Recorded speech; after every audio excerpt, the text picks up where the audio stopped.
प्रधानमंत्री नरेंद्र मोदी ने ट्विटर पर सूचना दी कि लखनऊ जा रहा हूं। वहां पर मैं यूपी इन्वेस्टर समिट के लिए ग्राउंड ब्रेकिंग सेरेमनी में भाग लूंगा। थोड़ी ही देर में ट्विटर पर ही पता चला कि राज्यपाल और मुख्यमंत्री ग्राउंड ब्रेकिंग सेरेमनी के लिए प्रधानमंत्री का स्वागत करने हवाई अड्डे पर पहुंच चुके हैं। और कुछ ही मिनटों में भगवान राम और कृष्ण की भूमि उत्तर प्रदेश पर ग्राउंड ब्रेकिंग सेरेमनी अर्थात धरती तोड़ने का कार्यक्रम आरंभ हो गया।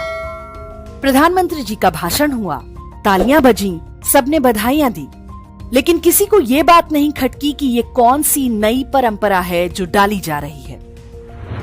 हमारी संस्कृति में भूमि पूजन और शिला पूजन जैसी परंपराएं तो पुरानी हैं, लेकिन ये ग्राउंड ब्रेकिंग सेरेमनी क्या है? वास्तव में ये बीमारी नई नहीं है। मैकाले की अवैध औलादें अर्थात सरकारी बाबुओं और उनके भरोसे बैठी सरकारों में संस्कृति और परंपराओं का ऐसे ही सत्यानाश होता है। वास्तव में ये अब्राहमिक और सनातन मूल्यों का अंतर है। ग्राउंड ब्रेकिंग सेरेमनी पश्चिमी सभ्यता का शब्द है। उनकी मान्यता है कि मनुष्य प्रकृति का स्वामी है और धरती के सभी संसाधनों पर उसका अधिकार है। इसलिए जब घर या कोई भवन बनाया जाता है तो पहले फावड़े या कुदाल से वहां की धरती को तोड़ा या खोदा जाता है। इस दौरान बाइबिल की कुछ पंक्तियां भी पढ़ी जाती हैं। दूसरी ओर हमारे सनातन मूल्य हैं। हमारे लिए धरती कोई तोड़ने फोड़ने की वस्तु नहीं बल्कि पूज्य है।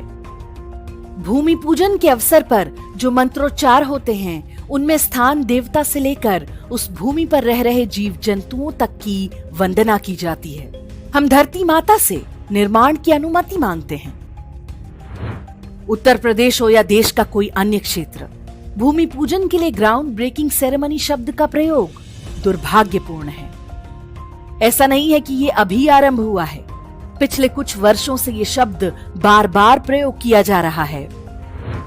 उत्तर प्रदेश में इसका प्रयोग अधिक दुखद है क्योंकि वहां पर एक सन्यासी मुख्यमंत्री हैं। उन्हें ग्राउंड ब्रेकिंग या भूमि पूजन के पीछे के भावों का अंतर अच्छी तरह से पता होगा। भाजपा के नेताओं और सरकारों को ये समझना होगा कि करोड़ों हिंदुओं ने उन्हें केवल सरकार चलाने के लिए नहीं चुना है। उन पर हजारों वर्ष पुरानी सनातन हिंदू सभ्यता को बचाने और बढ़ाने का भी उत्तरदायित्व है।